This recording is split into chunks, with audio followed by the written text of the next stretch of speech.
Hi అండి, నమస్తే. Welcome to our channel Sreeraj vlogs. Today recipe వచ్చేసి పులస చేపల పులుసు అండి. ఇది చేప కాస్ట్ వచ్చి 5,000 అలా పడుతుందండి. ఇంకెక్కువ కాస్ట్లో కూడా ఉండే, అందుకే ఈ సామెత పెట్టుంటారండి, పుస్తులు అమ్ముకునే పులస చేప తినాలనే సామెత. అయితే మీలో ఎంతమందికి పులస చేపలు అంటే ఇష్టమండి?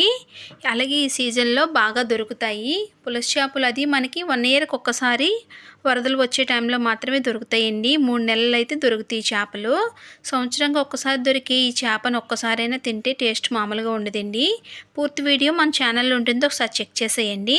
అదిరిపోయే చేపల పులుసు వేడివేడి అన్నంలోకి వేసుకుని తింటే వేరే లెవెల్ అండి. ఆ రుచి మాత్రం మామూలుగా ఉండదు. అయితే ఈ కూరను ముందు రోజు వండుకుని తర్వాత రోజు తింటే టేస్ట్ చాలా బాగుంటుందండి. తప్పకుండా ఒకసారి ట్రై చేసేయండి ఈ విధంగా. మన వీడియో కనుక ఇదే మొదటిసారిగా చూస్తున్నట్లయితే లైక్ చేయండి, షేర్ చేయండి, సబ్స్క్రైబ్ చేసుకోండి. మరిన్ని మంచి వీడియోస్తో మళ్ళీ కలుద్దాం ఫ్రెండ్స్.